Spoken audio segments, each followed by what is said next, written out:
Welcome, and thank you for joining us for today's DealerOn webinar, Results of the Elise Kephart Experience Case Study Revealed. My name is Eliana Raggio, and I'll be your moderator today. And today's webinar is being presented by DealerOn. For anyone who isn't familiar with DealerOn, we're an award-winning website development company and digital agency best known for our amazing SEO, the best customer service, and the highest converting website designs in the industry, including the award-winning Chameleon Responsive Website Platform. We've been awarded the Driving Sales Dealer Satisfaction Award for top-rated websites for an unprecedented 6th year in a row. We also took home the AWA Award for Best Websites 3 times, plus FCA announced that we're now an approved vendor.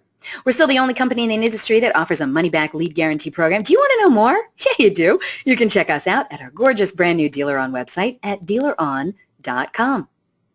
Hey, are you losing valuable traffic because of slow mobile site? Well, that's no good because Google estimates that well over half your website traffic is coming from mobile devices. But don't worry because DealerOn now offers mobile site speed tests for free. You can get yours after the webinar. Just give us your URL and let the magic begin. It's a great way to see how your site stacks up to the competition.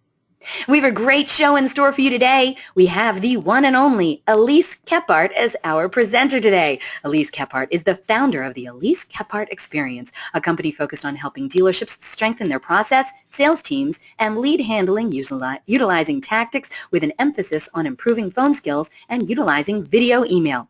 An international sales and marketing phenom in the auto industry, Elise is nationally recognized as the YouTube diva for her persuasive, personalized video greetings. Since 2007, she has sold countless vehicles to clients by creating a strong bond with her customers through the power of unique video messaging. Among her high-volume sales, she has also earned top-performing CSI. With her unique approach to videos, her phone skills, and sales background, Elise has visited dealerships across the country, teaching her one-of-a-kind method. Her approach has been praised by the likes of Ziegler and Cardone, and she has been published in magazines both in the U.S. and Canada. Elise has presented at seminars including Women in Automotive, Ziegler's Internet Battle Plan, Driving Sales Executive Summit, Digital Dealer, and the General Motors 2015 Compass Tour. She can be reached at Elise Kephart Experience. I'm sorry, at EliseKephartExperience.com.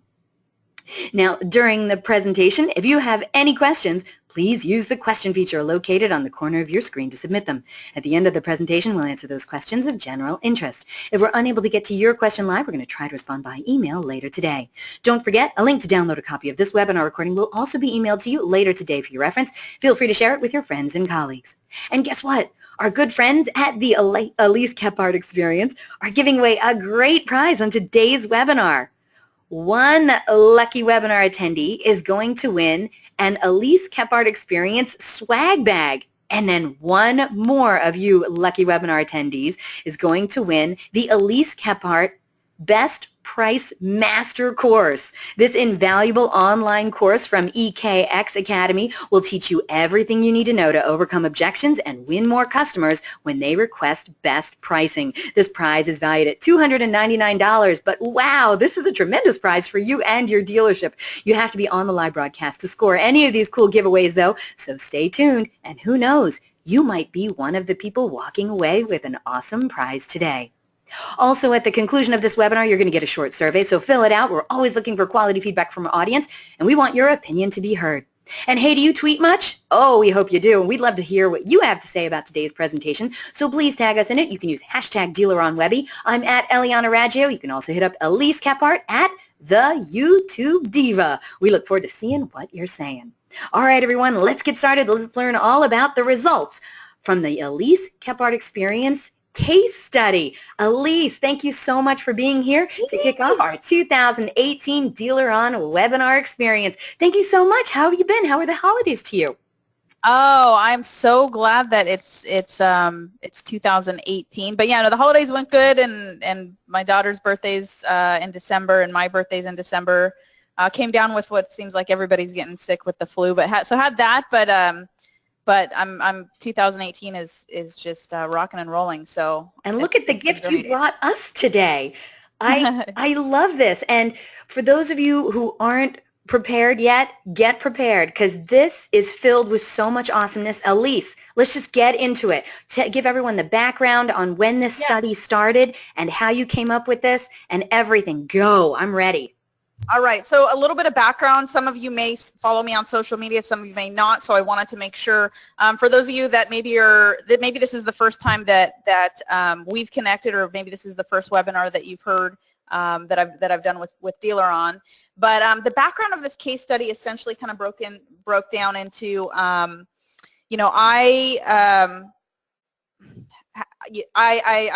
picked a dealership, so I actually put a social media post, just one Facebook post, and I picked a dealership who I said, hey, I'm going to be your remote BDC for 72 hours for 3 days straight bell to bell. And so knowing this, I had an idea just based off of not only when I sold cars, but every day since I've sold cars up until now, I'm continuously working with dealerships to do smaller segments, but to do these sessions where we, go into the CRM, work with real customers, and make phone calls and so forth. So I wanted to extend kind of that process out and really sort of look at, hey, with the right training, all right, the right person, the right training, the right process, what is doable? What is, I see a lot of posts on forums and dealer blogs and some of these Facebook groups and so forth, where we all are kind of saying the same type of things. How do we get customers to respond to us? And what if a customer says this, or they live far away, or they only want pricing? And so all these scenarios, regardless of where you're viewing the webinar at, regardless if you're in Canada or if you're in the States, East Coast, West Coast, the objections ultimately are the same. So I wanted to really put this case, I wanted to basically put my own feet to the fire too and say, hey, I know there's a lot of trainers out there, or the mentality a lot of times can be, hey, if you're a trainer in automotive sales or whatever you do, trainers sometimes can talk the talk, but they can't walk the walk, so to speak. So I wanted to put my own feet to the fire and say, hey, with my process that I developed when I worked at a dealership up until now, as fine-tuned as it is, if I were to put it to work, not actually working at a dealership, but being here in California and the dealership was in Indianapolis, what are the results that I can get as a remote BDC? And if it's something that I figured I can do, then my assumption there is, again, with the right people in place and the right processes, that this is literally a blueprint. These are going to be real examples that we're actually going to dive in today, so that you get the information as far as the real deal, the formula. What are customers actually saying on the phone? How are customers actually responding if I do X, Y, Z? And so with this whole case study reveal, I'm really excited to give you all the results of it, because it's not just some of my other webinars that I've done Eliana, I know have been kind of more process driven and more of a how-to, so to speak. And with this, what's going to be really really informational, for the people listening and the people watching this after the fact, is that these aren't mystery shops that I'm going to show you. These aren't fake customers. These are real customers who went online one way or the other, we'll call it a lead, put in a lead to this dealership, and for 72 hours I followed up with those leads. And I'm going to pull a Bobby here, and I don't know if she's on the webinar, but I hate calling them leads, but we reference to them as leads, but they're opportunities. So with that, I think we actually have a poll question. We do have a poll question. Yeah, let's start off with a poll question. It's our only poll question today. So please get to your computers and answer this question for us. We want to know, what do you feel is your biggest challenge when following up with leads or opportunities at your dealership? Please select one of the following answers. Do you struggle with getting customers to respond to you? Do you feel that there's too many out-of-town or long-distance customers? Do you think you could use training on phone and overcoming objections and you just don't have access to it? Do you feel that your process and or your CRM may need some updating? Or do you think, probably all of the above, because your dealership's pretty much a hot mess? Either way, any of the answers is fine. We're just curious. Elise finds these answers are going to help her with this presentation, so please let us know what's happening at your dealership. Once we get a majority of the votes in, we're going to close this poll and share the results, and Elise is going to dive in, and I can't wait to hear how you did this. I love that you actually put your process to the test. It's no surprise, though, you did this process, you developed this process when you were selling cars. And but it's been fine-tuned. I mean, I haven't sold cars since 2014. We're now going on to 2018, which is, whoa, side note, flash, that's been almost, it'll be 4 years this May, or 4 years this June. But since then, what's kind of unique about me as a trainer is I go in, when I'm training at a dealership or when I'm doing virtual training, my feet are to the fire on an everyday basis when I'm working with dealerships in their CRM to make calls with them and so forth. So since then, even though I haven't sold cars for almost 4 years now, it never should be a moment where you say stagnant, otherwise you're going to get left behind, right? So continuing to fine-tune my process to what's relevant, what's relevant now, what's relevant moving forward. So do we have the oh, I'm sorry, I think I interrupted you too. What were you going to say? That's okay. That's okay. By the way, Tony wrote in, Elise, I applaud your feeling about not calling customer leads. We use the term inquiry in place of leads. Thank you, Tony, for that. We appreciate it. All right, let's close this poll and share the results. Votes are in, audience. Thank you so much for your votes. We really appreciate it. All right, let's see what you had to say. All right, what do you feel is the biggest challenge when following up with leads or opportunities at your dealership? Well, 52% of today's audience say that they struggle with getting customers to respond to them. 6% of today's audience say too many out-of-town or long-distance customers. 13% of today's audience say they admit they could use training on phone and overcoming objections. 15% of today's audience say their process or their CRM probably needs some updating.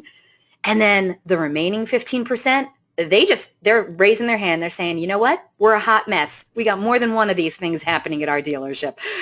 So, Elise, I don't know if that helps you out, but it certainly is telling, and just so you know, my audience, they're pretty savvy. So they're tuning in to find out how you can help them. So, Elise, let's do this. So either one, oh, sorry about my bar came up.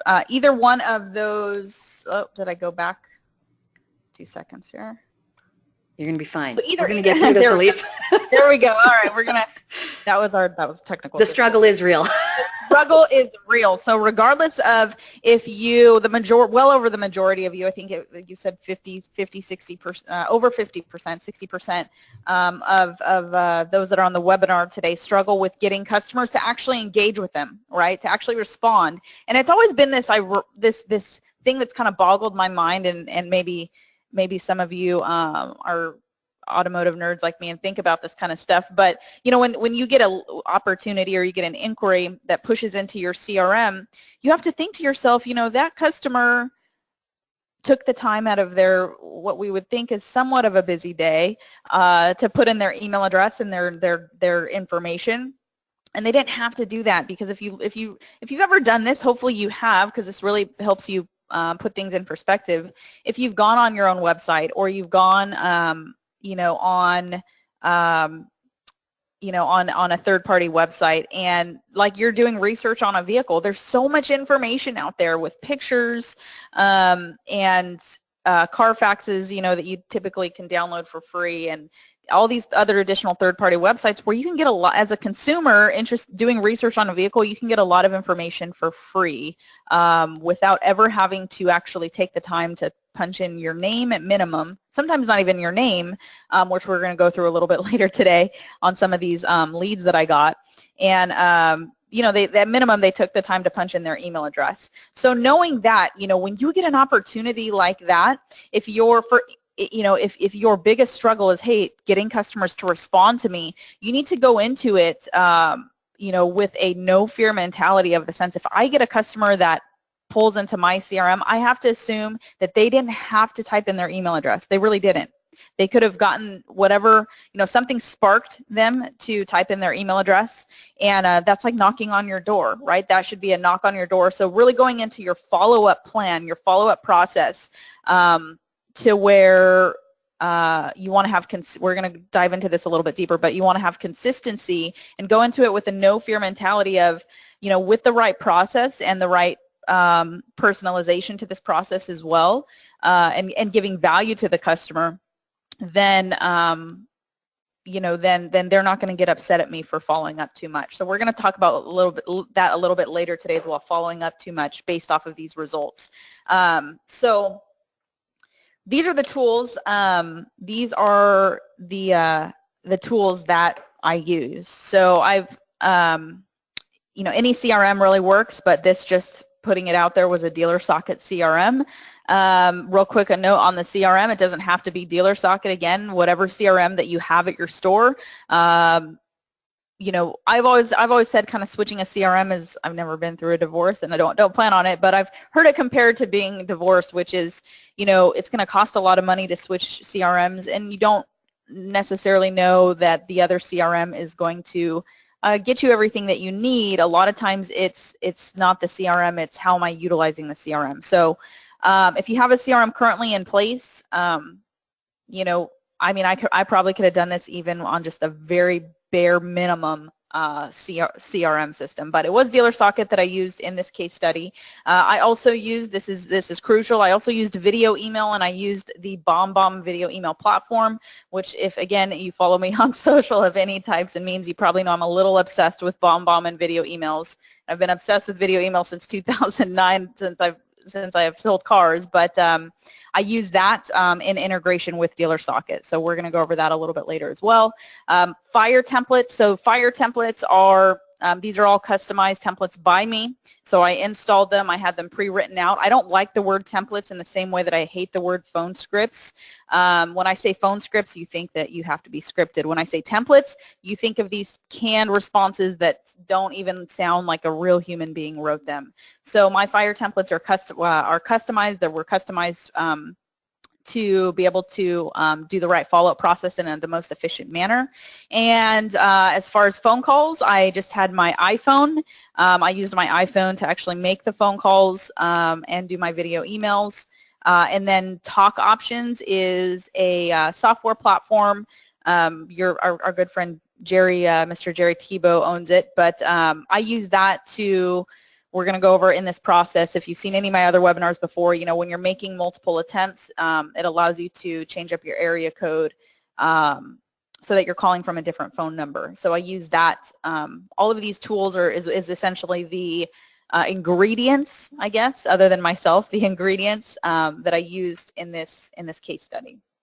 So the results, I want to say, when I calculated them out and I went through all the audio files and so forth, we've done webinars before, the overall close rate I'll share with you right now was over 30% in 3 days. And so are those results typical? The results probably are not typical, and here's why. Because when it comes to process, a lot of times when it comes to follow-up, you don't have the right type of person put into place. So the ideal type of person is somebody that understands process and is willing to follow the right process. Somebody that's personable with customers. When you give them a script, they're not going to read it for a script, but they're going to be able to internalize what the purpose of the script is and actually be human and give, give a good experience to the consumer when you're on the phone with them. Somebody that that sees the value in personalization and uses video email. So these are all things that are sort of traits of traits that are sort of built into me, but this process that I use to get these results, again, all entailed all of those things, using video email, having the right structure and quote unquote script when I'm on the phone. But all in all, if you're willing to work hard, if you are willing to understand this process down to a T, if you're willing to really treat treat every aspect of what you do in the automotive, whether you're in BDC, whether you're in internet sales, whether you're in automotive sales, treat it like you are going, I never got a college degree, but treat it like if you were getting your master's degree. You do have to work hard at it and be consistent in everything that you do. So, but the results, if you're willing to do those things and you have the right people, you have the right process in place, these are the tools, again, that I used. You literally can replicate this blueprint and you can get the same results. The just hoping, hey, I'm just going to hope that I can schedule 10 appointments today, that isn't a good solid game plan. The game plan for, hey, I'm just going to make 100 calls today just to tell my boss that I made 100 calls, but none of those calls really resulted in anything, that's not a solid game plan either. I would rather, in this process, rather than focusing on opportunities that were that were 2 weeks and 3 weeks old, these were opportunities where I went in starting fresh. So the first lead that came in, the first opportunity that came in, I'm starting fresh from that opportunity and moving forward. And I'm going all in with these customers to make my first step of getting connection with that customer. So in 3 days, here were the results. 38 opportunities, we'll call them leads. Of those 38 opportunities, 35 I was able to connect with. So out of 38 leads, 35 I was able to connect with. Now with connection, connection results in is going to be either a phone connection, it's going to be the customer responds over email, or it's going to be that they respond over text. Now in this process, it's very crucial that you realize that unless the customer flat out told me, I only want to text with you or don't call me, which didn't happen, by the way. I'm going to show you some good examples on that. The majority of everything that you do should be guided towards your connections actually being a phone call. So something that I focused on when I did this case study, knowing this process in and out, was if I got a customer that did opt in for text after I sent the socket talk opt-in, then I would ultimately guide that text conversation to a live phone call. And so 35 connections, and of those 35 connections, 32 appointments scheduled. The reason that 32, how did you do that? Again, the key factor there, from connections to appointments set. Not to say that you can't schedule an appointment over text or over email, but a live phone call, this is so crucial, and I get so just right in the feels about it.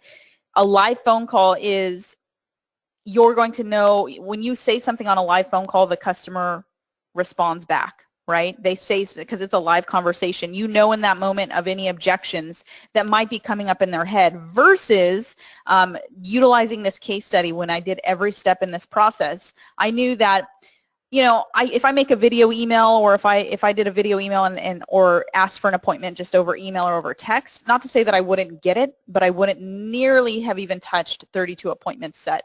The reason for that is because if I'm a customer and I get a text, or maybe I even get a great video email that says hey, wanted to see when you can come down and visit with us, I might be the type of customer where I like the video email, I like the personalization, but I might be thinking, I don't think I'm ready for an appointment. I'm just not there yet. I'm just doing research. I'm just looking around. I'm barely beginning my shopping. So I want to, rather than focus my video emails and everything on actually going straight for the appointment, I focus it, if we look at this, on I'm going to take the opportunities that I have. The first thing that I'm going to focus on before even getting the meeting appointment is getting connection, and taking that connection to a live phone call, which will get me my highest results, as you see here, of actual appointments set. Because on a live phone call, we're going to listen to little clips and bits of these phone calls later on. That's where, if there are any objections, such as I'm just doing research, or I'm just in my beginning stages, or I was just on Craigslist, so forth and so forth, all those things come up. They might even be objections. You're like, gosh, golly, I live over here in California, and those things happen over here too. Those are best to be handled on a live phone call. And then I'm going to show you some examples of, and then appointments show and appointments sold. And typically you want to aim, as a general rule, you want to aim for 50% show from whatever is set, and then 50% sold from whatever has shown. So I'm going to show you a couple little hacks, little things that helped with that show ratio as well. And so that would be when you do schedule the appointment on a phone call. We're going to listen to a clip on that.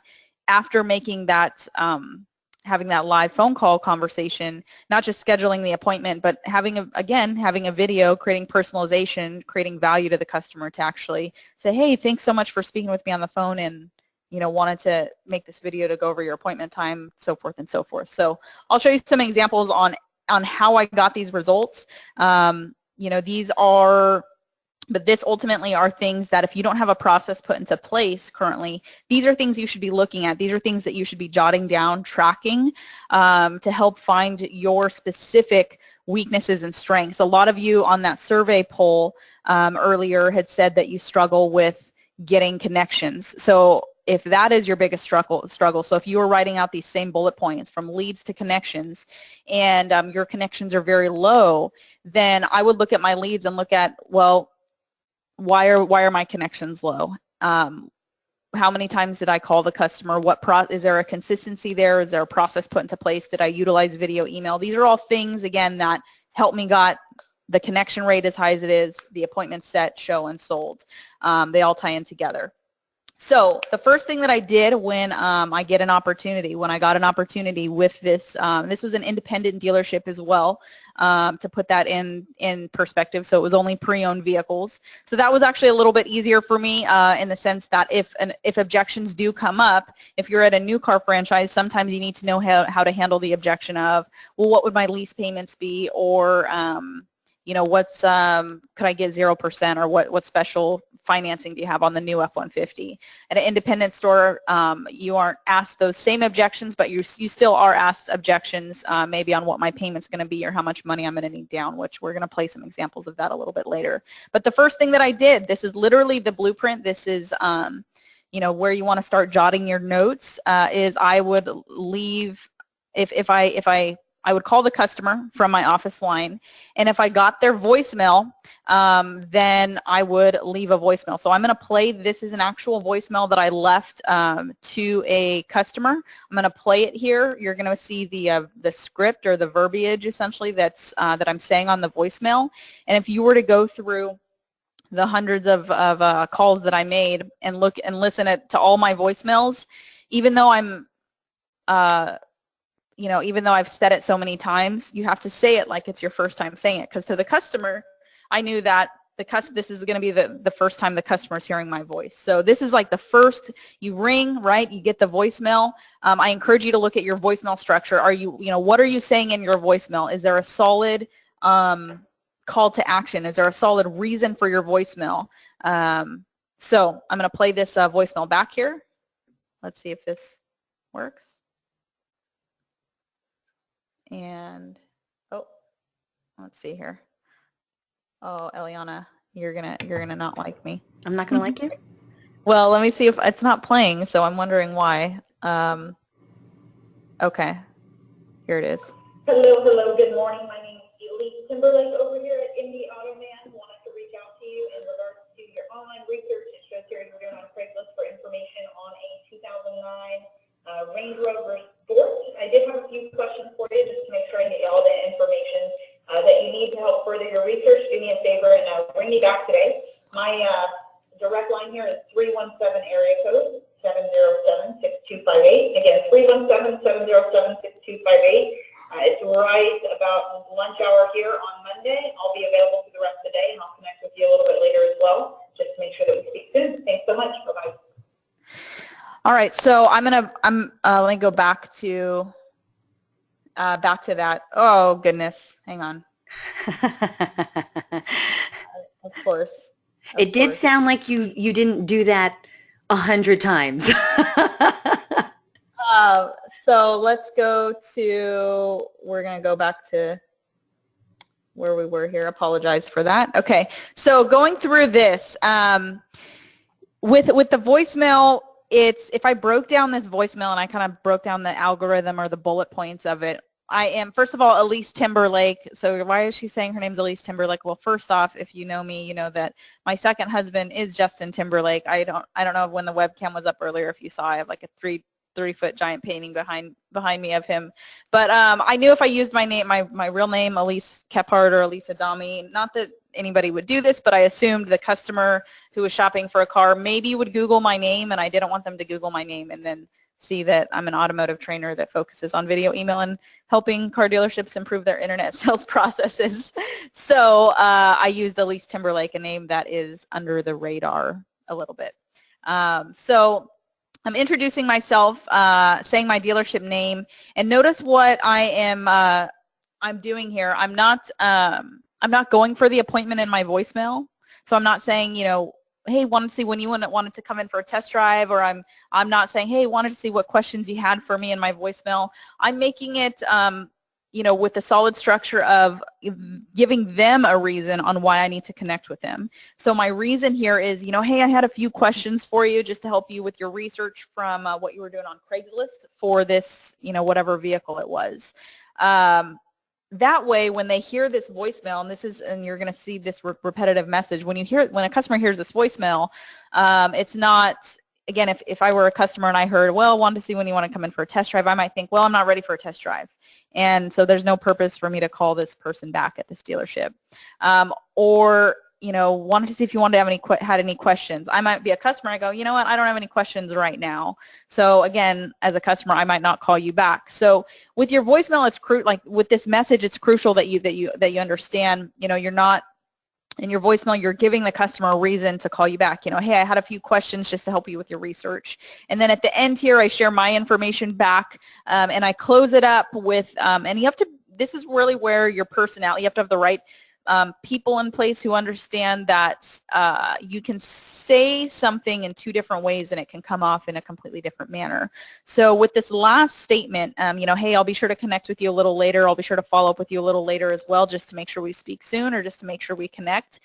That can come off as overly aggressive, right? And that's the last thing that you want. So I want to have a closing statement with an expectation, letting the customer know, knock, knock, that if they don't reach out to me, I'm going to make it my responsibility to reach back out to them.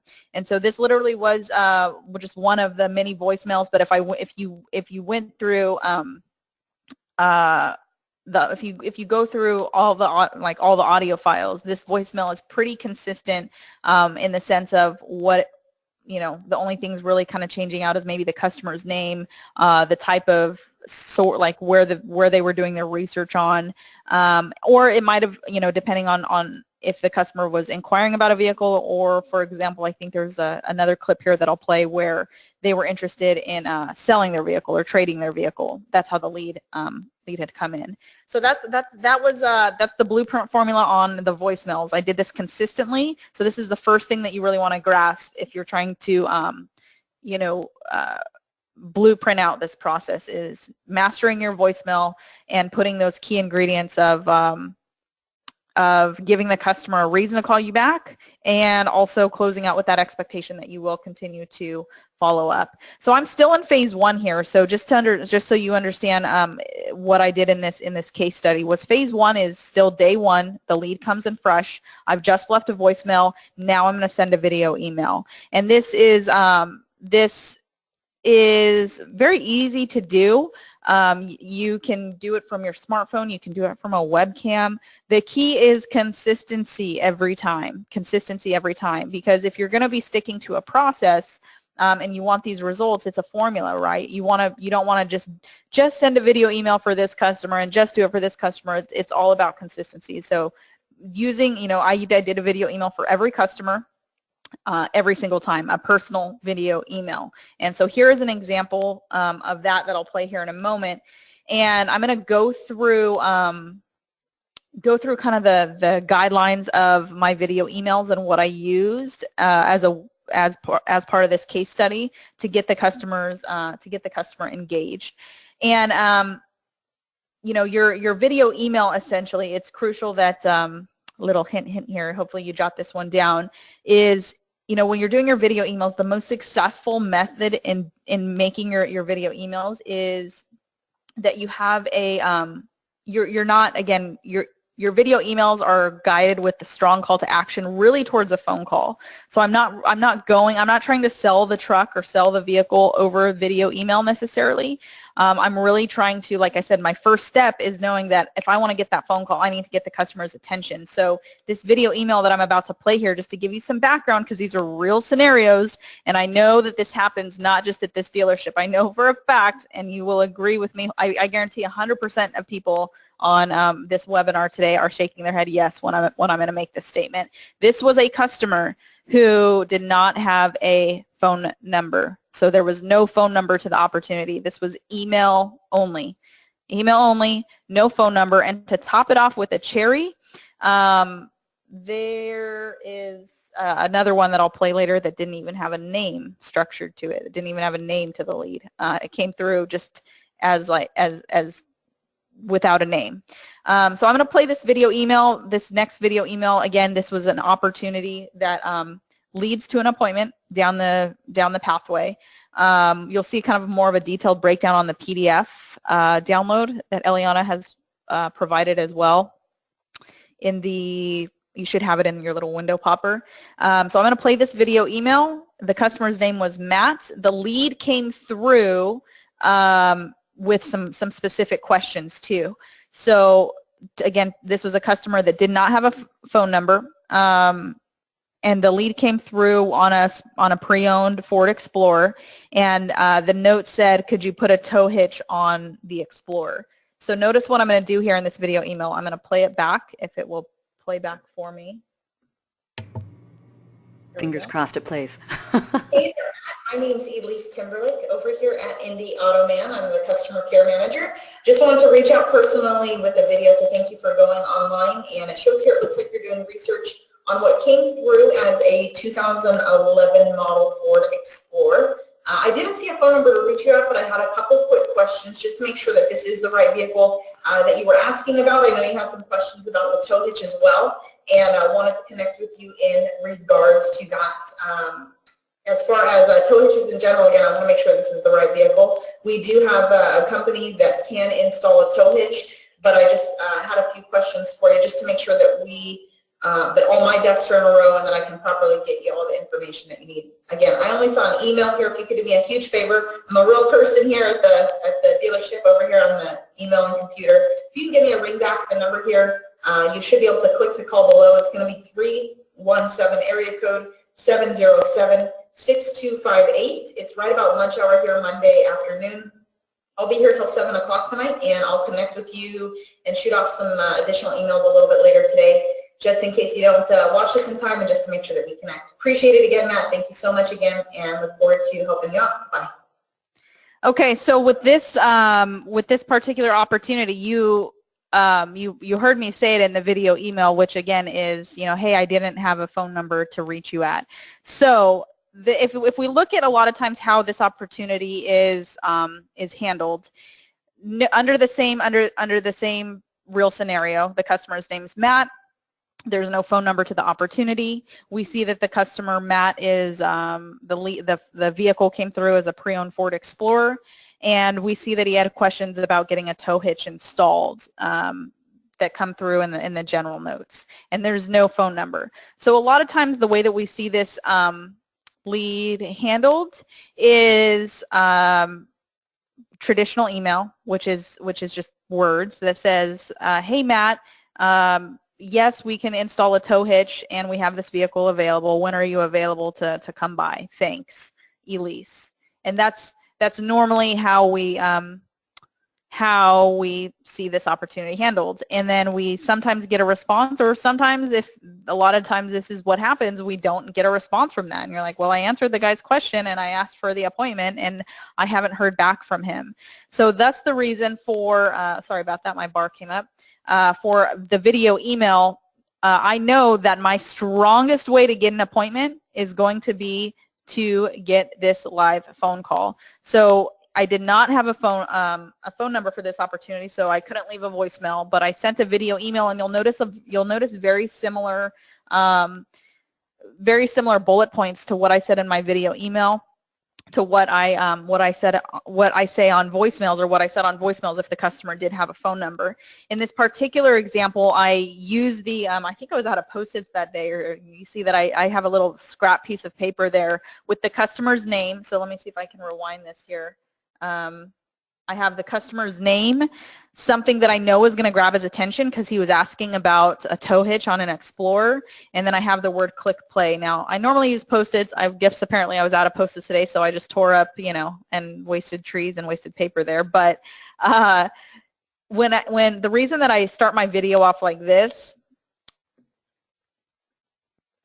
and then bring it back like that is because exclusive to the BombBomb platform that I utilize and that I get people set up on is it has what's called a moving GIF. So the customer, when they get this video into their inbox, or if they've opted, if I'll have to look if he opted in for text, or he didn't have a phone number, but even if they view it on text, it shows a preview, like it'll show a GIF of the first 3 seconds of your video. So I want to use that to my advantage to grab the customer's attention. So this customer sees his name, he sees the word tow hitch on Explorer, and he sees the word click play.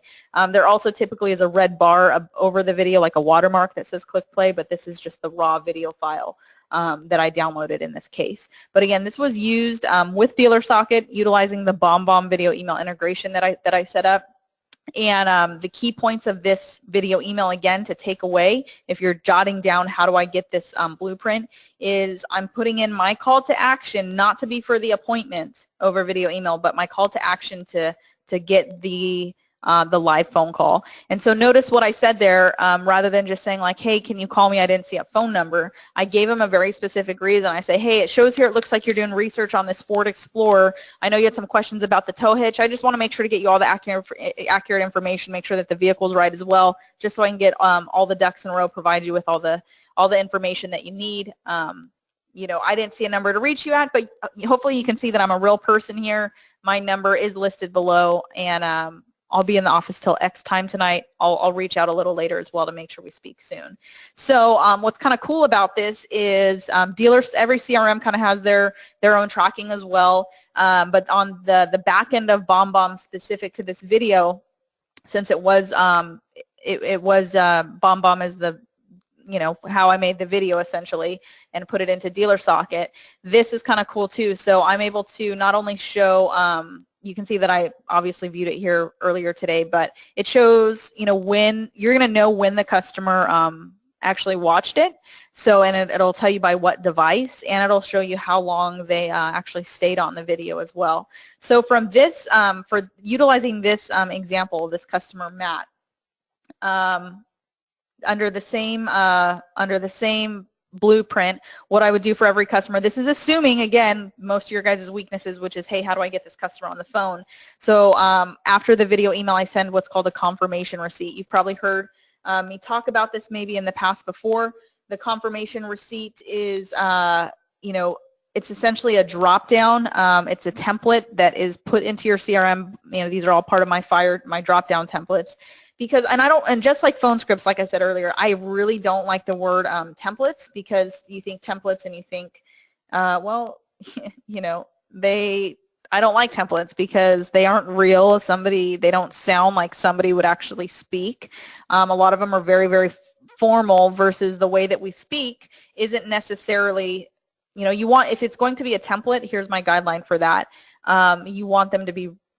You want them to be very, very, very short, but you also want them to read like a real person would actually be writing them, right? And so that's normally why I don't like templates. But again, the templates that I installed into DealerSocket and that I used that were so easy to use. So we're talking about time efficiency here as well. If you can take the things that you have to write over and over and over and over again and put it in a template, that's going to shave off so many hours of your life to be able to really follow this process down to a T that I use to get these results. So this is a drop-down template that's for the confirmation receipt. This was put into DealerSocket, so it autofills. Hey, customer first name, Elise here with dealership name. I just sent you a video email and followed up to the research on what came through as the 2009 Ford Explorer, year, make, model. I realize sometimes this video gets filtered. Let me know if you need me to resend. So this literally is the confirmation receipt that is sent from my iPhone. That after I send the video email, boom, I send this out. This is just crossing my T's, dotting my I's, and making sure that the customer does get the video, or that he knows that I sent him a video if he, for whatever reason, didn't get it or didn't get a chance. I'm trying to get engagement here. Again, going back to that, the results of this case study. I know my first step before I get the appointment is I need to get engagement. So this was sent right, this confirmation receipt for all the opportunities that I had was sent right after the video email. And so if we look at the next step of this, essentially you want to, if you go through the PDF, you're going to see that the process that I followed, it wasn't just the one phone call and the video email and the confirmation receipt, and then bam, all these customers called me back. My whole process is designed, and it was the record breaker webinar, I think, last time that I did, where I talked about step by step my process, where I go through multiple phases, meaning the way that I got engagement with these customers was not only just leaving the voicemail and sending the video email and having the right structure to both of those, but you're going to see on the PDF download essentially some of the steps. Let me actually see if I can pull this off of the PDF so you guys can have it. Is my screen still showing, Eliana? Absolutely. Okay, cool. So this is a PDF that you guys are going to be able to download here. So I'm just going to focus on this customer right here, Matt. So the appointment was set. I'm just going to highlight this so you guys can see it. And essentially, you're going to see when I actually made connection with a lot of these samples. And so with that, it's like I said, you have to go into your follow-up process knowing that they might not pick up the phone first time around. In fact, it's going to take that consistency of following up. If they don't reach back out to you, following up in another couple hours after the fact. So in this particular case, though, with this customer Matt, I didn't have a phone number for him, and I sent the video email, sent the confirmation receipt, and then I'm going to play back he actually called me back. So this was a scenario where I couldn't call. I'm going to play this here again. This Matt scenario again. I didn't have. Oh gosh, why does it do that, Eliana? I'm going to flip through here while I'm talking. With Matt, with no phone number, right? The only way to get engagement essentially is if the customer calls you back because you've asked for a call back, or if they email you back, because that's the only thing that you really have. When you get an opportunity for customers without phone numbers. So for this Matt scenario, again, we saw the video email that I sent to him. The video email was not going for the appointment, but it was going for the engagement. I saw that he he played the video, and then I sent the confirmation receipt after him as well. These are all part of my drop-down templates. That way I can just bang and boom, send this off right after the video email, and then you always want to be, before on the poll question earlier, not too many of you, I think it was maybe 15%, said we don't really struggle on the phone. But not, when I look at a lot of processes put into place and I listen to phone calls, I'll look at that data of, okay, of the live phone calls that you have, are you scheduling 90% appointments on those live phone calls? So if you physically on the live phone call have spoken to 10 people, are you able to schedule 9 appointments? Because that's really the goal, right? For me, the goal when I dove into this case study and was a remote BDC for 3 days, the goal was for me, the goal was I want to schedule an appointment 100% of the time, 100% of the time. And I was able to do that, not all meeting appointments, but going into that mentality of once I get the customer on the phone and it's a live phone call conversation, it never should result in you don't know what's going to happen next. Like you don't know when to follow up with the customer next. It never should result in something where you log the call and then it pops up on your CRM a couple days later and you're like, oh, well, we spoke a couple days ago and he just said he was doing research and I'm not really sure what to do now. Every live phone call, you should be able to get some type of an appointment. So with Matt, again, he ended up actually calling me back, which is, again, just kind of hits the nail on the hammer, I think. I wanted to, without this phone call that I'm about to play a clip for, I don't know if I would have been able to get the appointment, right? Matt had no phone number, and rather than going, depending on email as my main form of communication, I used video email to get the live phone call, and then, gosh golly, even though I didn't have a phone number for Matt, Matt called me back because I had it in my email, I had it in my video email that he watched. And if he didn't call me back, then I would follow through with my 4-phase process where I'm literally, if I have a phone number or don't, I'm touching that customer, retouching that customer from every angle that I have possible every 1 to 3 hours. And so, yes, it does take lots of work to get that engagement. But if that is your biggest struggle, then you need to get your engagement rate up by going all in with your process. And then the second part of it is really tracking again, okay, my engagement rate is super, super high, but we're still not scheduling that many appointments. We'll then dive down into listening to your phone calls, and you have to know how to master that phone call. Otherwise, all of that work, and this a lot of times is, I have some dealers that have it reversed where you put in so much work, and if you've been doing automotive sales or BDC or automotive internet sales, you know that it's a lot of work to get customers to actually speak to you. Like sometimes I make jokes with myself. It gets lonely. Like it takes a lot of work, right, to actually get the customer to trust you. And so the last thing that I wanted was knowing that I'm going to put in all this work and then just not knowing how to. Well, now I have the customer on the phone, and now what do I say? So for me, obviously, this is a process that I built, that I designed when I sold cars. I've utilized it since then over the course of 3 years. I've fine-tuned it. So when I did this case study, and this was back in August when these calls were pulled and so forth, at that point, I knew in my mind that if I can get a customer on the phone, it's going to result in some type of an appointment. So you really want to get to that place where you know that if you get a customer on the phone, it's going to result in some type of an appointment, because then every day your focus isn't, I'm going to sell a car today, I'm going to sell 4 cars today, I'm going to schedule a bunch of appointments today. Really your focus is, I'm going to get every customer, I'm going to get the majority of customers that come in, or that I follow up with, to connect with me, right? So because once they connect with you, if you have your phone skills on point, I guarantee it's going to result in some type of an appointment. And that's exactly how this case study went. So now I'm going to play some real audio, some clips of real audio files. And this part's kind of interesting because I know some of us on the webinar are just from different regions of the area. We all sell different brands. Some of us may be from independent dealerships. Some of us may be from luxury line, from domestic, from import, all across the board. Some of us may be in power sports.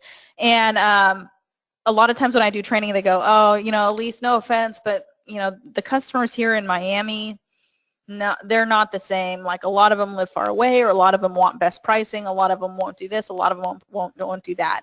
And so all in all, I really want to put this in perspective, because this was a completely random dealer. I didn't select, it was the first dealer that responded to whoever wanted to be the participant. So in that sense, it was random, but it could be anybody. I know that I can duplicate this if I did a 72-hour BDC Elise Timberlake run with any dealership in the country.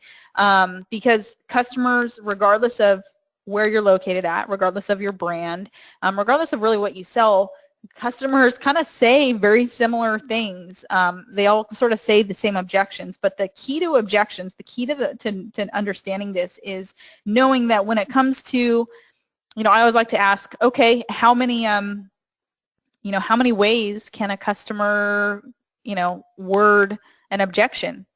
And the answer is infinity ways, right? There's no book where you literally can write out the hundreds of thousands of millions, quadrillions ways that a customer is going to word to you that, you know, how they want best price, or that they want best price, or that their trade-in is, you know, what they're most focused on, or how much can I get for my trade-in. Customers are going to word things how they're going to word them, right? Their end of the script isn't really scripted, but it's important to understand, to be able to on the fly internalize what they say and know how to align, overcome, and round back to the appointment for that objection.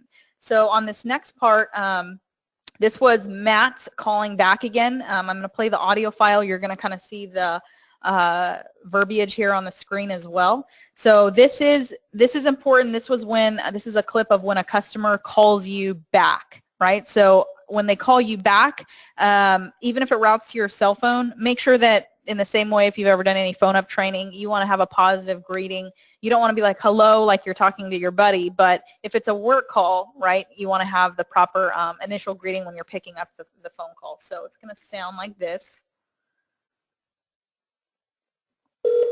It's a great day here at Indy Auto Man. My name's Elise. How can I help you? I'm doing well. How about yourself? So then the call, this call continues on, and this is Matt, and so he asked how I was doing. So this is a long call, so I tried to, just for time purposes, clip the parts that I wanted to have you get the most out of. So I want you to listen to what he says here, because for those of you that maybe you're like, yeah, video, email, not really sure how that's, if I could do that or if it's worth it. This right here will sum up, and this is just one example of yes, it is worth it. This was a customer, again, who had no phone number. I did not have his phone number. I had his name and only his email, and I sent him the video email, which we just watched, and then he calls me back. So now I have a phone number, and I want you to listen to what he says here. Matt? Yeah, I reached out to you guys, and you sent me a little video message. It was pretty cool this morning, so just following up with you here. I think you said you had some questions for me. So boom, now I have engagement. Dude, I don't know if did that audio come back through, Eliana? Could you hear what he said? Yes, it's not as loud as you are, but yes, I understood it, so I hope everyone else did too. Okay, so he basically said, yeah, I reached out. So he's calling me, and if I was in the moment, I remember looking at the CRM, and I'm like, oh, hot dang, I don't have Matt's phone number here, and now I do because he's calling me back. But he called, what Matt basically just said there was, you know, I'm calling you back. I got your video. That was pretty cool. So he mentioned the video. For somebody to actually mention that, you know that not only did they watch it, but it was enough trust built in that 45-second video for him now to call me, right? Even though I didn't have a phone number before. So he called me back, and then he said, you had a few questions for me. You had a few questions for me, so I'm calling you back. So now this is where you need to own in on your phone process. Well, shoot, what do I say on the phone call what do I do now? He's called me back, but how do I take this actually to an appointment? So I'm going to play this back again. For my call, I wanted to connect with you. It looks like you were doing some research just to verify on a 2011 Explorer, correct? Mm-hmm. Yeah. Okay, excellent. Awesome. I only asked because my phone here before it died. There have been times in the past where sometimes the vehicle on my end doesn't always process through correctly, and there's been mishaps there. So now, was it only that one Explorer that you were doing research on? Were you looking at other SUVs as well? Yeah, I mean, so ideally that would be available. And so he goes on a little bit there, and I cut that part out. But what I did there in that last clip, just to summarize that up, and this is consistent on every single phone call. Again, it's the process. What I did there was he called me back. I thanked him for calling me back and said, hey, appreciate it. You know, I just wanted to confirm. It shows here, it looks like you were doing some research on a Ford Explorer. Does that ring a bell? Okay, great. And now I'm opening up the funnel. Opening up the funnel is what I call, I want to see, especially if I'm an independent store where I only have pre-owned vehicles, so I probably have an insane selection. Was it just that one Ford Explorer that the customer is doing research on, or to help bring value to my appointment, you know, are there going to be other options that the customer is going to be interested in as well? So then he gives me the rundown of what he's looking for, and you're going to hear me go for the appointment once, and then he's going to kind of veer off. I like to think of objections that come on the phone like you're kind of like a roadmap, and they throw you off the initial pathway. But as long as you know how to agree, align, overcome, then you can always round back to the appointment. So I'm going to play the rest of this call. This is towards the end of it. Based off of everything else that you kind of told me, I do have that specific Ford Explorer still available, and then I do have some other Explorers and other SUVs that kind of meet that description as well. Speaking of which, when are you more available to visit with us? Are you more available? I know it's kind of getting later on in the day today or later on in the evening. Are you more available? Where are you exactly?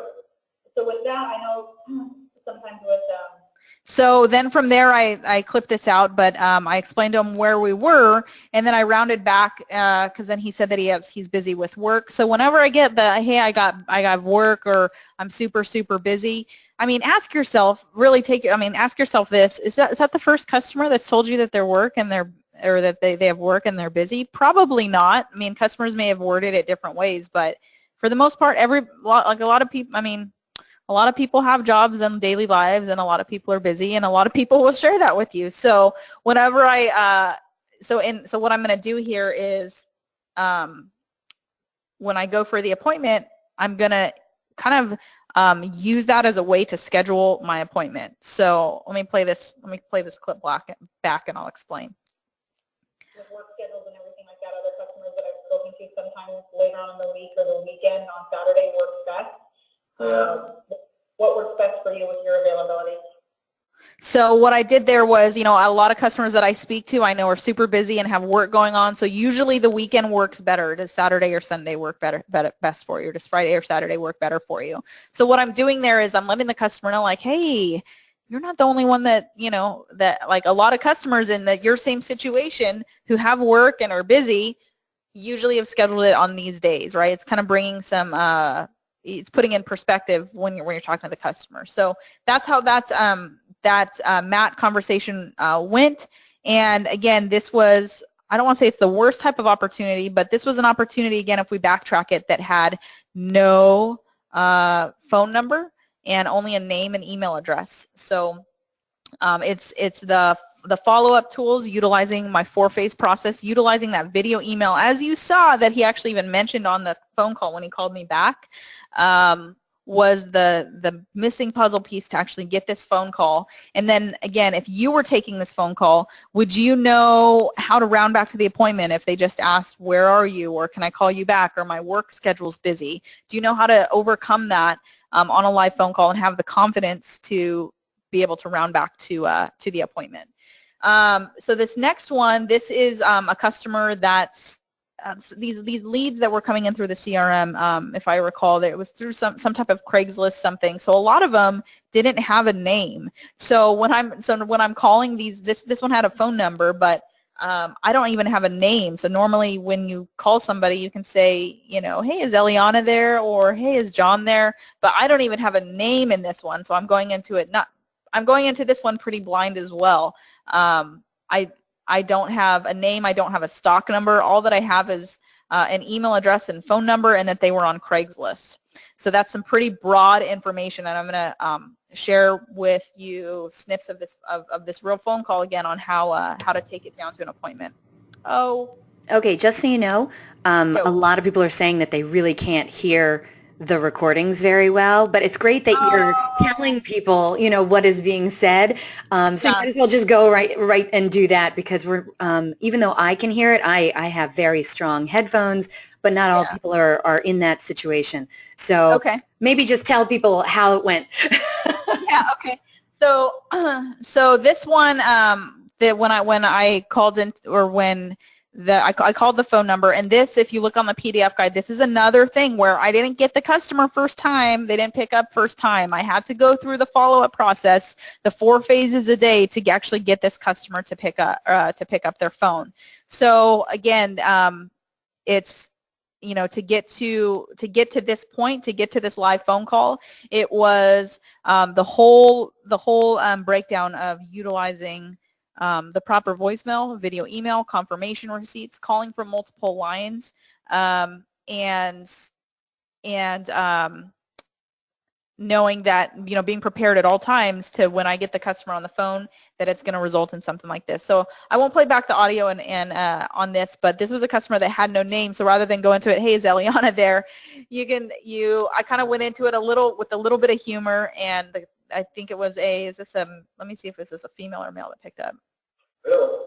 Okay, so this was a male that picked up. Hello, and then I don't have a name at this point, so you go into it with a little bit of humor and say, hey, my name's Elise. I hope I didn't reach you at a bad time. I guess it probably depends on who this is. I'm over here at Indie Auto Man, and the reason for my call, and I apologize I didn't have a name. It's probably a glitch here on my computer end, but I just wanted to thank you for going on Craigslist. It shows here it looks like you were doing some research on a Chevy Silverado or a pickup truck. Does that ring a bell? So that's basically how I started off this conversation. So, and then from there, he brought up, he brings up, well, how does down payment work? Or, I don't have the best credit. So do you know how to overcome that objection if it comes in? And I think this call as well, if I were to play it back, and if you download the PowerPoint, you should be able to play these back. Like if you download the PowerPoint that is an attachment that Eliana uploaded, the MP4 files to be able to listen to these, you should be able to listen to.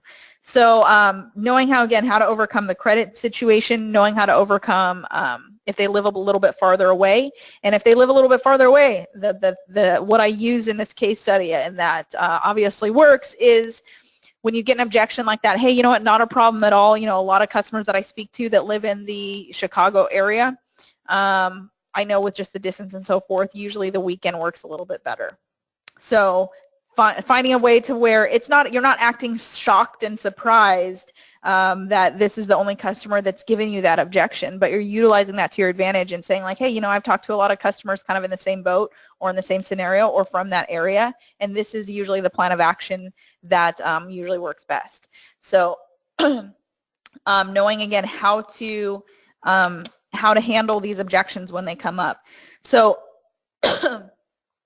so if I were to if I were to be jotting some notes down, and if I needed to, maybe you don't have a process currently into place, then these are the three key takeaways that I would start with.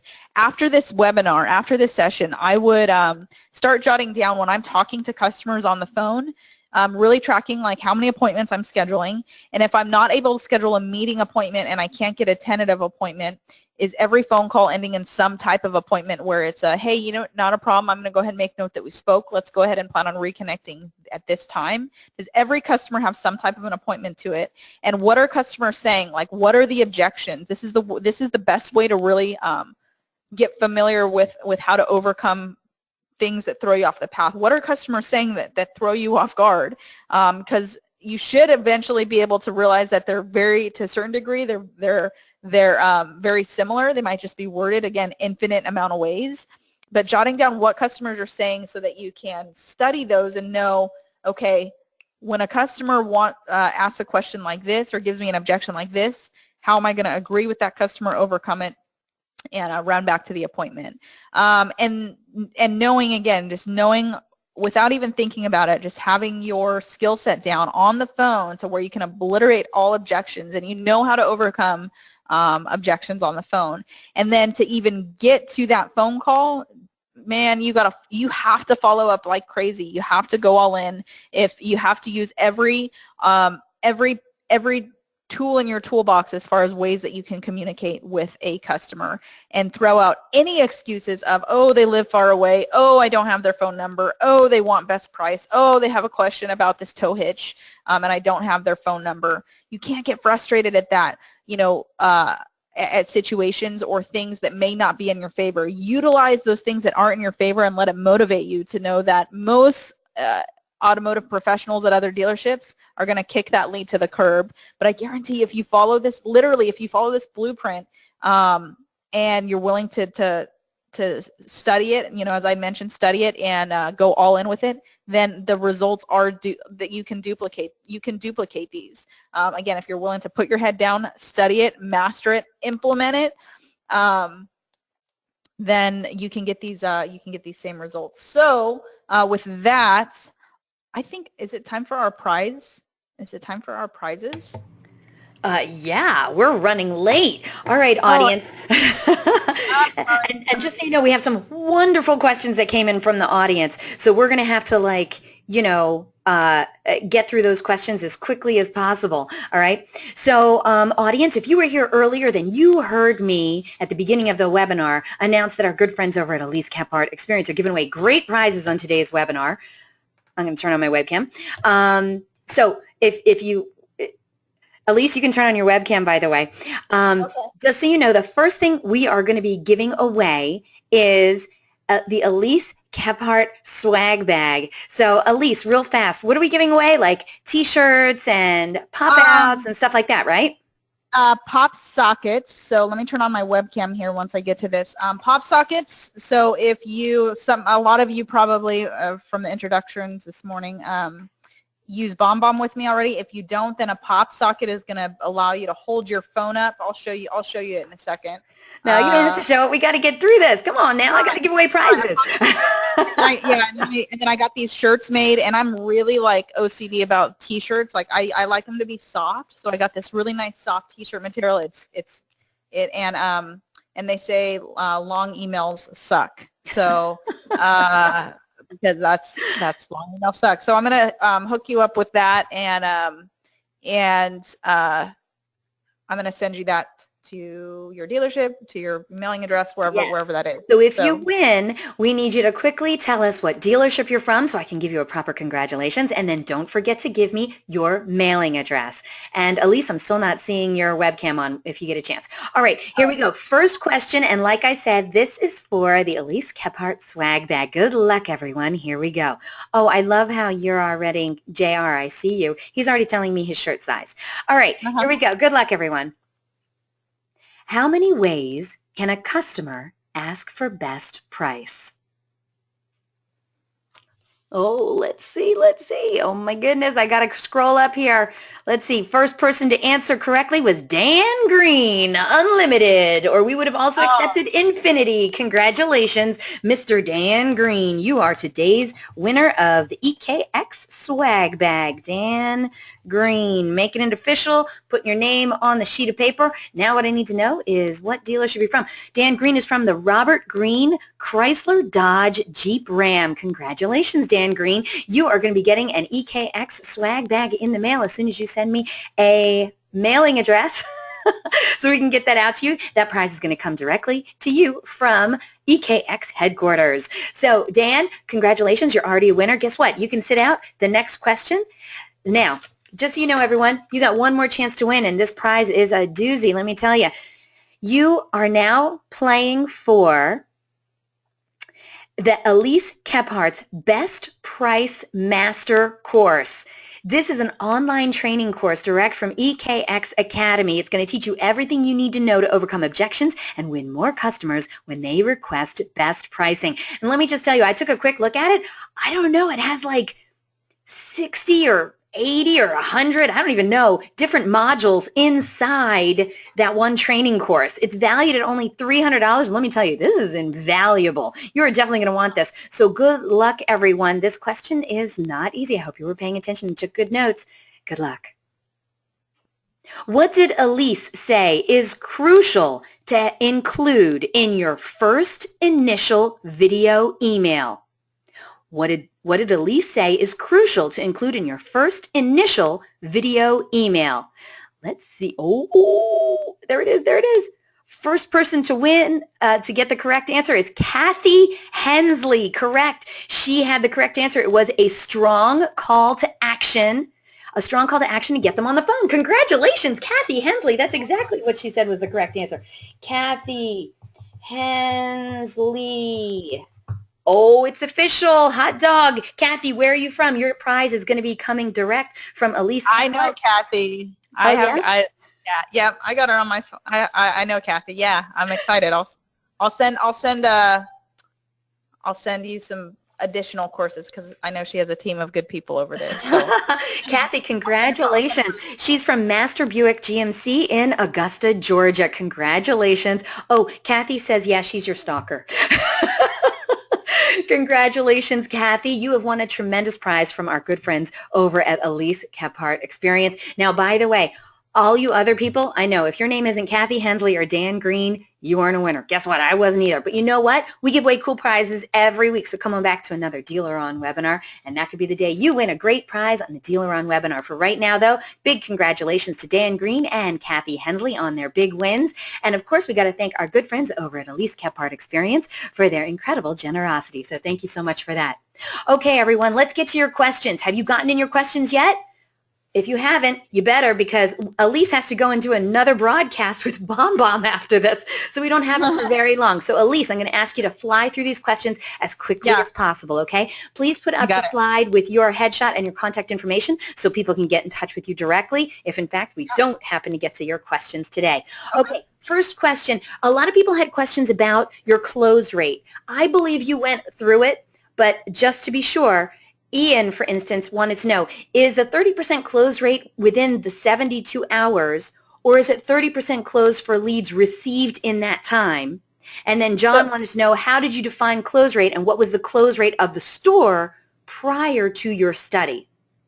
So this, to answer your question, the total close rate was calculated for the after 2 weeks after, in the sense if it was an appointment that was a longer distance customer that had to fly in to purchase the vehicle. So close rate is the vehicle was sold. Total close rate is the vehicle that was sold. So if I go back to, let me go back to maybe that slide.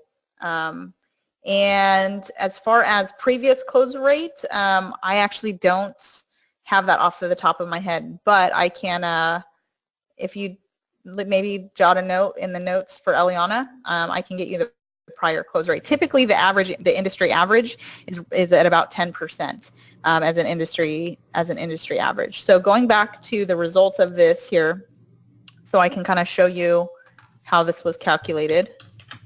And the PDF document as well is going to kind of break down like phone calls that were made and everything like that. But if you look at 38 opportunities, 12 car deals out of that. So that 12 car deals was over the span of 2 weeks, even though the actual follow-up was within the 3 days, if that makes sense. So okay. 38 opportunities, 12 sold.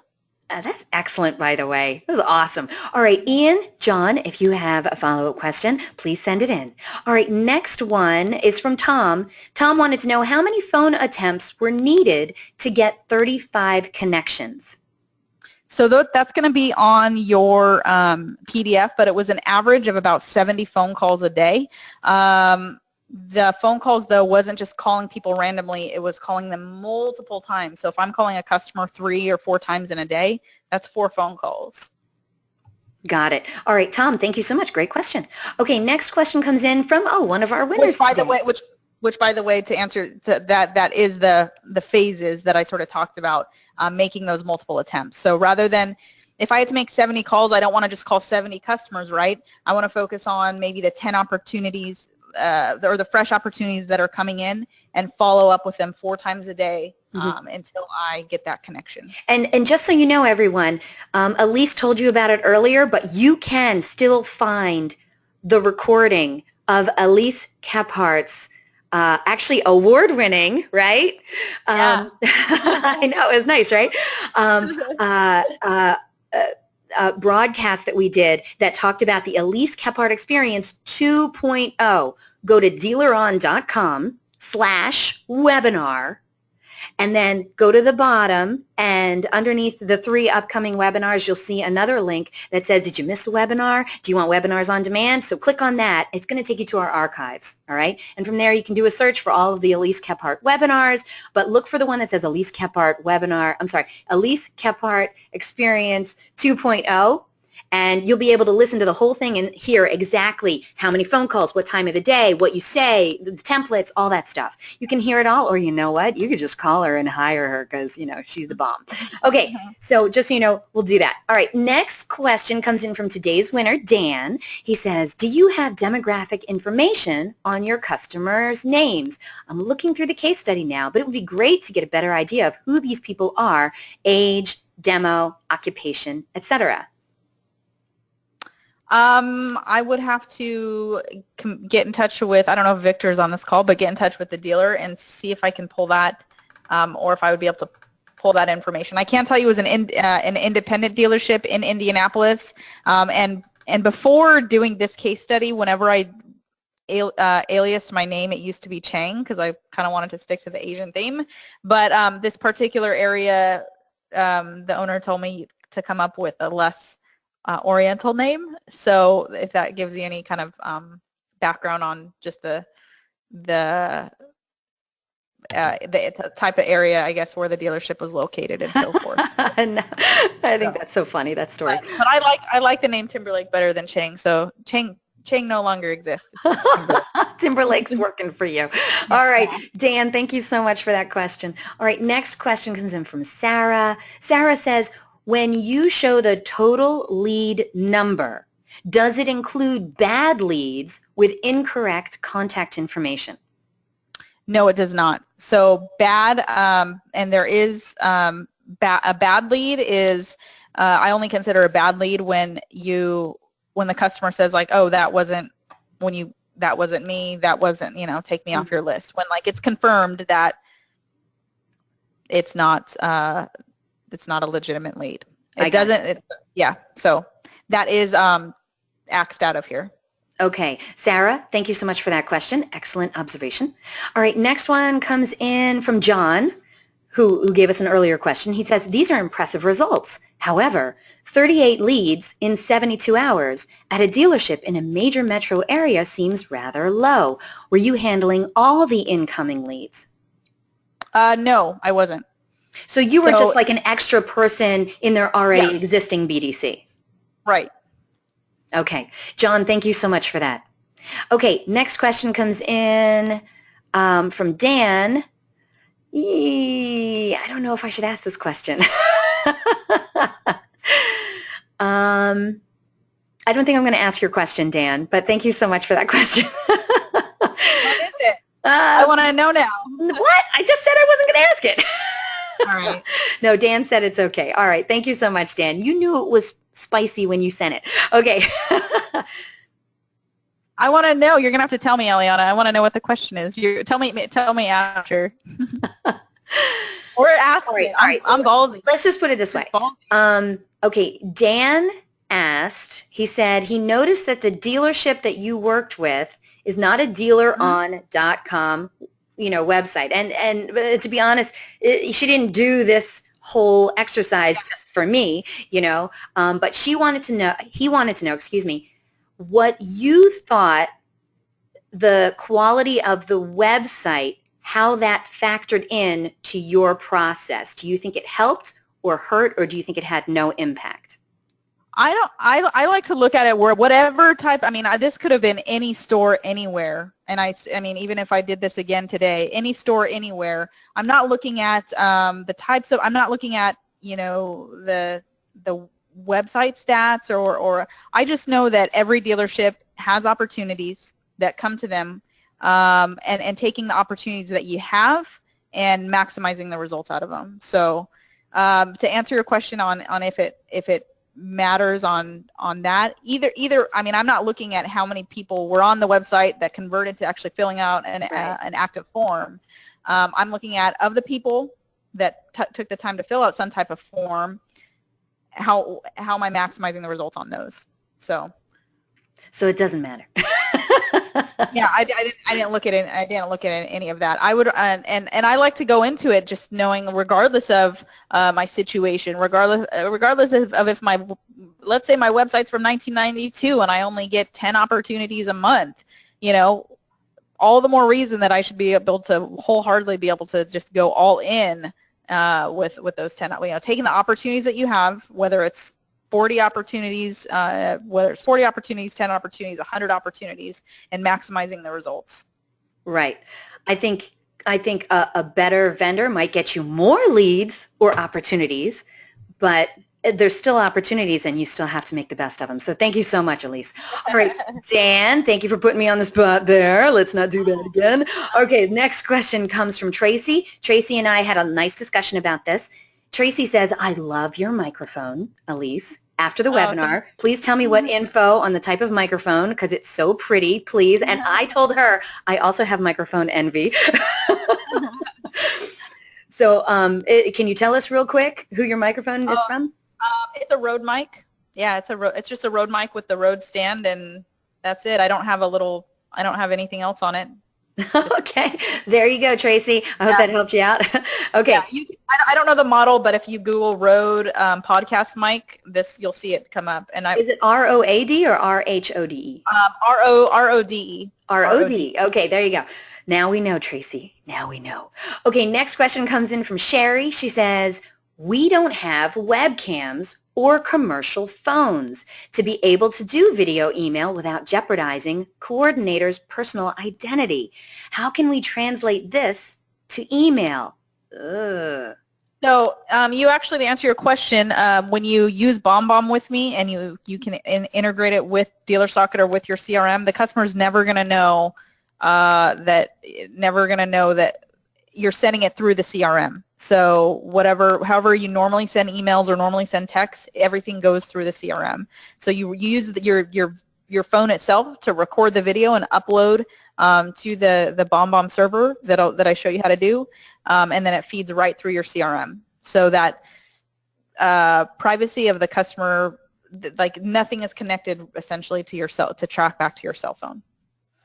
If that's what they were I think that's a perfect solution. Thank you so much. Yeah. Sherry, if you have follow-up questions, we could try and take them here, or you know what, you can just contact Elise directly and see how she can help you. All right? So yeah, I mean, perfect example, just to reiterate on this. I did all of these calls and these video emails with the gray background. I have a yellow background now with Justin Timberlake, but that was done here in my office in California, and this dealership was in Indianapolis. The customers that I spoke to on the phone, they never knew that my real cell phone was 805 area code. They never knew that, that I was in California. It was done completely remotely. So. Okay, Sherry wrote in and she said, thank you. Excellent. Let's keep moving. All right, Sherry, thank you so much. Great question. All right, next one comes in from William. William says, do you give a price on email or video email? If my feet are, so that would be a recommendation to check out my ekxacademy.com Best Price Master Course.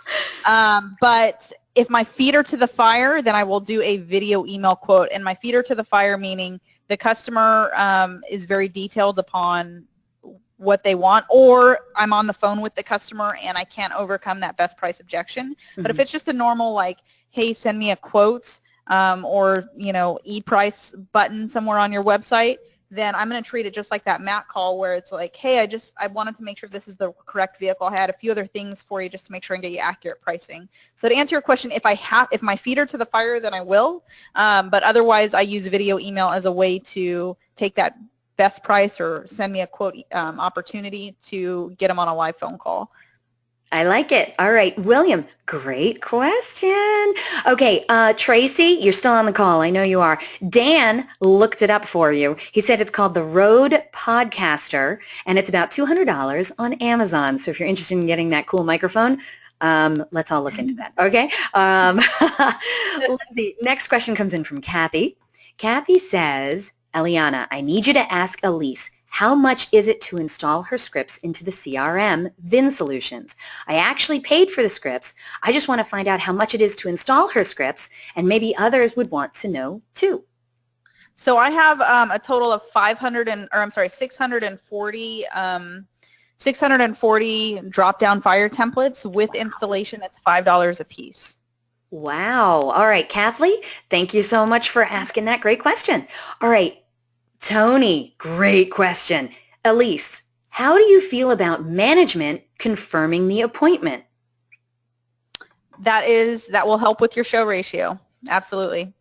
So so I feel strongly about doing that. And what's actually pretty cool about this as well is the owner of this dealership, I had him like 24/7 available on, we used Facebook Messenger as like a way to communicate on the fly. And so he was like, right there if I got into a situation, which there was on the case study, you'll see a customer named Choi who lived far away, where I needed somebody there to record footage of the vehicle, to send to this long distance customer. Right. So yeah, so management involvement is fantastic, and it helps with, it helps with your process when the customer is in store as well, because then the manager is not just some stranger, but it's somebody that has confirmed the appointment and hopefully done a video as well. So by the time the customer is actually in the store, they've virtually met a lot of the team members. I love it. Tony? Yeah. Keep doing that. That's good. All right. Thank you so much. A handful more questions, and then we'll close out the show. Next question. Oh, Kathy again. She says, would you ask Elise if it is in the BDC's best interest to set a time for them to handle best price or a salesperson? So whether I'm a salesperson or whether I'm BDC, in this case I was BDC, and when best price got thrown at me, I knew how it's the same objection handling techniques. A lot of times what we see as BDC is thought, oh, if price comes up, just transfer it to a salesperson. But then the downside to that is the salesperson sometimes is wired to just start talking about the deal, and they don't really know how to overcome objections on the phone, but they just start asking, well, how much money were you going to be putting down, and let me and start working the deal like they're used to with the customer face to face. So to answer your question, in this case study, obviously I wasn't a salesperson. I wasn't at the store. I didn't sell the car cradle to the grave or all the way through. Right. But getting down to knowing how to overcome those objections should be the same whether the BDC person is on the phone or you have to transfer to a salesperson.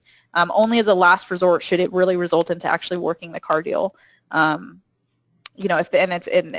last resort, meaning the customer is like that's the only way that they're going to do it, or they're a super long distance customer where that kind of has to be done.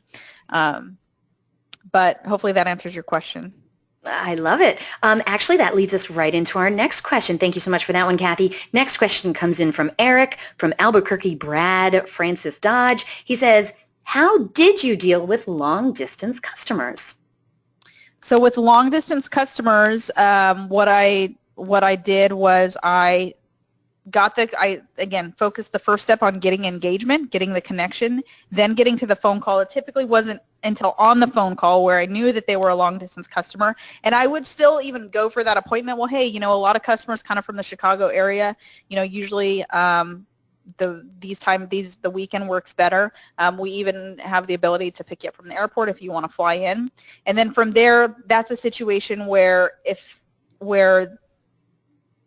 like I said, I had, we sent him a video email of the actual vehicle itself, and then scheduled the appointment based off of his flight from there. So that is, even if it's a long distance customer, I still try and just make it seem like, well, we work with a lot of long distance customers, and I'm going to go for the appointment. Like, hey, a lot of customers that live here, a lot of customers in our area, or other customers that I've spoken to in the same situation, usually this usually works best. And if they object to that, then that is now a feeder to the fire situation where, you are going to need to send them a video going over the full breakdown, get the pre-approval, and arrange for pickup at the airport, or if it's going to be a drive time, arrange for that to make sure that everything is in line when the customer gets there. There you go. All right. By the way, Elise, can you put it back on the slide with your contact information? Oh, yeah. I can do that. Because, people are going to want that. Okay, thank you so much. Great question, Eric. Okay, next one comes from Emery. Emery wants to know, where do I go to get BombBomb? What? Oh, I can say that on here. So I have BombBomb is not my company, but I obviously do partner with them. So I do have an exclusive link, and it may be easier just to email me, and I can give you that exclusive link. But otherwise, it's bombomb.com/automotive video email, all one word. So automotive video email. Yep, automotive video email. Another thing, if you want a freebie guide too, is you can just go to ekxmovement.com. That'll give you my free video email guide and walk you through how to get set up with me as well. So that's probably the better one, ekxmovement.com, or email me and I'll get you all linked up. And I do have some promotional promotional rates for everybody on the webinar as well. Yay, we love that. Yeah. Dan said he's getting a 404 error, and Emery says thank you. 404 error. So shoot me an email, Dan, and I'll get you the I'll make sure that I get you set up, or even if anybody wants a free trial, I can do that as well. Okay. All right. Great. Free trial? Listen, just email Elise directly. She'll help you out. Okay. All right. We got to get through some more emails before we lose her. Okay. I'm sorry. Questions. Okay. Thank you, Emery. Great question. All right. Next one is from Tammy. Tammy wants to know, was a message left for each phone call on the 4 times per day? No. So it opened up and closed out with a voicemail. So it was done in 4 phases. The first phase was a voicemail. Or the first call of the day was a voicemail, and the last call of the day was a voicemail. 2 calls in between were just quick hang up and pickups. So your opening and close are voicemails. Your in-betweens are not. Interesting. Okay, Tammy, great question. Okay, Tammy has a follow-up question too. Tammy says, are the scripts easily installed using Dealer Socket, and are they available in a package deal? So my 640 fire templates, those drop downs, as I'm guessing what you're in reference to, those are available without install. So I give you all the Word documents for them, and you install them yourself, or we can install them for you. So either or which way. So it's $2 per template without install, and it's $5 with install. Which, just to give you the background on that, because I've done it so many times, and it's about 80 hours worth of labor and lots of coffee. Okay, we're not talking about you and your stuff. We have to get to these questions. Okay, so thank you for the questions. We're trying to get through them all, but this isn't. We're not trying to pitch Elise Kephart, although I do think she's fabulous. All right, here we go. Next one. Next one comes from Amber. Amber says, "What do you say to the customer you connect with that says, 'I was just looking a little online, not planning on buying, no questions, no plan to come out for a test drive, blah, blah, blah.'" What is your follow-up with them? So the best way to overcome an objection is to not get one in the first place. So knowing that most customers are going to tell me that they're doing research in the first place, then that's how I open up my call, which is, and you can play, if you download the PowerPoint, I think some of the clips are in there, which again is, "Hey, I just want to thank you for going online. It shows here it looks like you're doing some research on XYZ vehicle. Does that ring a bell?" Of course they're going to agree with that because they're just doing a little bit of research. So starting off your call without an open-ended question of what questions do you have for me, I don't want to go that direction, because when I say that, that's like, "Hey, what objections do you want to throw at me to make my job more difficult and take me super far away from the appointment?" I want to structure it so it's right off the bat I'm getting an agreement from the customer. "Hey, I just want to thank you for going online. It shows here you're doing some research on XYZ vehicle. Does that ring a bell?" Yeah, no, we were just kind of clicking around. We're just in the beginning phases. We're not ready to do anything." "Hey, you know what? That makes a lot of sense." Most customers that I speak to, and I speak to about 100 people a day, have told me that same thing, so I'm completely with you there. That being said, our goal here is to help you further with your research. So have you thought about, are you only looking at Ford Explorers? Have you thought about, are you looking at other SUVs as well? Continue on down the pathway to get past that. But right off the bat, you notice that I'm letting the customer know, I know you're probably only doing research, because that's what a lot of customers say. So I might as well just throw it out there in the beginning so that I can get them to start agreeing with me with what I'm saying. You're brilliant. That's a great way to do it. Amber, I hope that helps you out. I'm going to switch over to this question from Sarah. She says, "Do you offer a course on overcoming objections for both BDC and sales?" My course that would be best fine-tuned to you right now would probably be my Best Price Master course. It goes through the ins and outs of the most common, most struggled objection, which is, "Send me a quote, give me your best price." So that would be my recommendation, and that you can find that at ekxacademy.com. Okay. Thank you so much, Sarah, for that question. Okay. The questions keep coming in. Let's try and quickly close out the show. Christopher says, "Our CRM has video built in that can be sent through email and text. We use the CRM to make phone calls so that we can record. How can we use the ability to make calls from different numbers that get recorded through the CRM?" So that would be the platform that I use, which is Talk Options, and that is something that again, you can change up your phone number and log the call, have a link to put, it'll be a downloadable file that you can put in the CRM. I don't think it merges by default, but just as I was able to play back audio clips and so forth for you today, all the hard files of all the calls that you make for multiple lines are recorded, and you can put them in your CRM. Christopher, good luck with that. I hope that works out for you. Oh, he says, so we have to depend on the salespeople to download them? Or yeah, I'm not. I mean, Talk Options it's Jerry's platform, Jerry Tebow. So I don't think there is a way that pushes the audio files automatically into the CRM. But even if you were just what I usually do with dealers that use my process is they'll have the reporting on the back end of Talk Options to have all those downloadable calls, but just having the notation or having the checklist basically checked off, like called from 606 number, called from 909 number, so that the notation is there. Got it. Yeah. Okay, great. All right. Let's see. Thank you so much for that. Okay. Oh, Sherry wants to know, when you said you like that management confirms appointments, do you prefer email or phone call? Both video, email, and phone call. Both. Okay. Amy wrote in, the handout downloads do not have the sound files. How can I listen to them? That's true. They don't. I put in a PDF in the handouts. Well, okay. So with that, shoot me an email, and I will put together kind of like a Google Dropbox type thing where you will be able to listen to all the raw audio files at your own leisure. Very kind of you. Thank you. Okay, last question comes in from Jamie. Jamie says, hello, Elise and Eliana.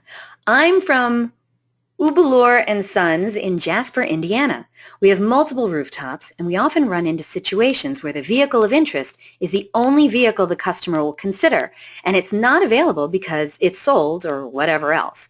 We currently practice telling customers that every vehicle is available and go for the appointment, even though some of our fellow employees struggle with us doing this because, well, they consider it lying. What do you do when you know the vehicle is unavailable? So notice in one of the phone calls that I played, I opened up the funnel. That's crucial. I don't like being dishonest with customers. If that is the only vehicle that they want, they have not opened up the funnel to me, and that's the only thing they want, that's going to piss off a customer very fast if they only wanted that one and they come down and it's not there. So that's the crucial reason for knowing your phone skills and being able to open up that funnel and ask, hey, was it only this Ford Explorer you were doing research on? Were you looking at other SUVs as well? Once you get that confirmation and the customer says, hey, I'm looking at XYZ, or we're looking at this and this, I'm going to know that I have other inventory that meets that description, so I don't have to set my appointment exclusive just to that one Ford Explorer. So hopefully that answers your question. But if it is a scenario where the customer only wants that one Mini Cooper, and it's only that one, and they have turned down any other option, other than that one specific vehicle, then I'll find another way to schedule that appointment. I'll attempt it at a different route. But I don't want to lie to the customer flat out. If that's the only vehicle they want, I don't have it, they have turned down any other option of being open or doing research on anything else, that's just, that's not going to be in your favor to, that's kind of fitting the stereotype of what a car salesperson is, which is dishonest. And so I like to open up the funnel knowing that majority of the time the customer is going to say, well, I'm kind of looking at this, or I'm looking at this, this, and this as well, or, give you other guidelines other than just that one. Lying is never the way to go. I agree. Yeah. Jamie, thank you so much for that great question. And with that, let me just close out with Andrea saying, you're amazing. Thanks for all you do for our entire automotive group here in Washington State. I agree. You are amazing, Elise Kephart, one of my favorite presenters. You always bring the heat. You always put out amazing information. Thank you again. And audience, no, it won't be long before I get Elise Kephart back on the show. So stay tuned, and we'll see how soon it can be before we can get her back on the show. Elise, as always, amazing. Yes, everyone's writing in that they love you. Agreed. I love her too. So fantastic presentation. I want to remind the audience, yes, a link is going to be downloaded, sent to you so that you can download a copy of today's webinar recording. It's going to be emailed to you later today for your reference. So watch out for that. Please feel free to share it with your friends and colleagues. Today's webinar is going to be posted online within 24 hours. All you have to do is go to DealerOn.com/webinars to view our upcoming webinar schedule or access any of our past webinars. And at the conclusion of this webinar, you're going to get a short survey. I loved it. I want to know what you thought of today's presentation. So please fill out that survey. It is a short 3 questions and tell us what you thought. And hey, are you losing valuable traffic because of a slow mobile website? That's no good. Google estimates that well over half your website traffic is coming from mobile devices. Don't worry, because DealerOn now offers a mobile site speed test for free. You can get yours after the webinar in that survey. Just give us your URL and let the magic begin. Great way to see how your site stacks up to the competition. And invitations will be going out tomorrow for our next DealerOn webinar. Yeah, we're starting out 2018 strong. This one is how to motivate Instagram car shoppers to buy from you. According to Forbes magazine, Instagram is now considered the best social media platform for customer engagement. However, many dealerships have yet to add Instagram as an active part of their social media strategy. If you aren't using Instagram to increase your brand exposure, customer engagement, and sales, let me tell you, my friends, you are missing out. Want to learn how to motivate Instagram car shoppers to buy from you? Well, sit tight. We've called in the expert. Facebook's and Instagram's Gabrielle Garrison is back, and she's bringing the fire. Attendees of this jam-packed webinar are going to hear what motivates car shoppers on Instagram to choose your dealership for their final purchase. You'll also understand the different Instagram ad formats and how they complement your Facebook campaigns and lower your cost per lead. You'll learn best practices to tell your dealership story on Instagram through your paid marketing efforts, and you'll discover successful Instagram marketing strategies that'll increase a dealership's overall reach. So if you're looking to expand your social media strategy and have the highest levels of marketing success on Instagram, then don't you dare miss this must-see presentation. So register now, and don't forget, DealerOn's weekly webinars are held Thursdays, 12 noon Eastern, 11 a.m. Central, 10 a.m. Mountain, and 9 a.m. Pacific. If you have questions, comments, or suggestions regarding our webinars and our topics, I'd love to hear from you. Track me down online or just email me directly at eliana@dealeron.com. Thank you all so very much for spending this time with us today, and I hope to see you all on another webinar in our continuing education series. Happy New Year, everyone, and thanks so much for tuning in today. Take care.